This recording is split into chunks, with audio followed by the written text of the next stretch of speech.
بسم اللہ الرحمن الرحیم۔ شروع اللہ کے نام سے جو بڑا مہربان نہایت رحم والا ہے۔ اسکول آف اسلام کے تمام سامعین کو السلام علیکم ورحمۃ اللہ وبرکاتہ۔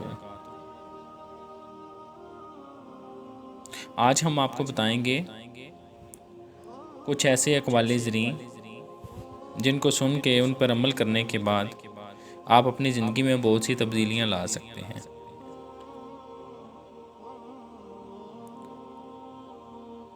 جس نے لالچ کو شعار بنایا اس نے اپنے آپ کو حقیر کر دیا، اور جس نے اپنی بدحالی کا پردہ کھولا وہ اپنی خوشی سے ذلیل ہوا، اور جس نے زبان کو اپنا فرما رواں بنایا اس نے دل کی حکومت کو کمزور کر دیا۔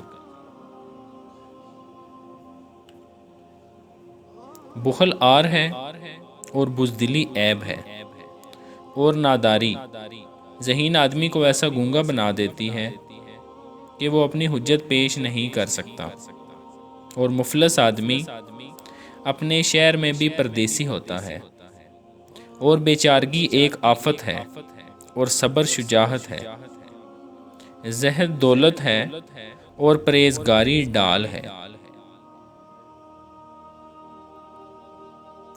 عقل کا سینہ اس کے راز کا صندوق ہے، اور تازہ روئی محبت کا پھندہ ہے، بردباری عیبوں کا مدفن ہے۔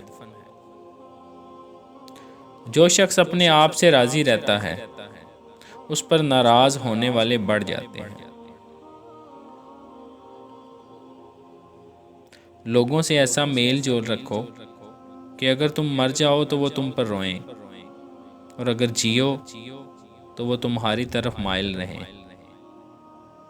لوگوں میں سب سے بیچارہ وہ ہے جو اپنے لیے دوست حاصل نہ کر سکے، اور اس سے زیادہ بیچارہ وہ ہے جو بنے بنائے دوستوں کو کھو بیٹھے۔ جس کی رفتار کو عمل نے سست کر دیا ہو، نسب اس کی رفتار تیز نہیں کر سکتا۔ ترک آرزو سب سے بڑی دولت ہے۔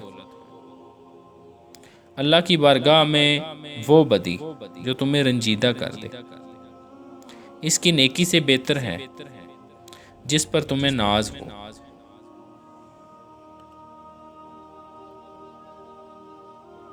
آج عمل ہوگا، حساب نہیں ہوگا، کل حساب ہوگا، عمل نہیں ہوگا۔ دوستوں کو کھو دینا ایک طرح کی غریب الوطنی ہے۔ جب عقل پختہ ہو جاتی ہے تو انسان کی باتیں کم ہو جاتی ہیں۔ جب مسائل کے صحیح یا غلط ہونے میں شک ہو جائے تو ہر مسئلہ کا انجام اس کے آغاز پر اعتبار کیا جائے گا۔ یقین رکھتے ہوئے سو رہنا اس نماز سے بہتر ہے جو شک کی حالت میں ادا کی جائے۔ مزید اقوال زریں اور اسلامک ویڈیوز کے لیے ہمارے چینل کو لازمی سبسکرائب کریں۔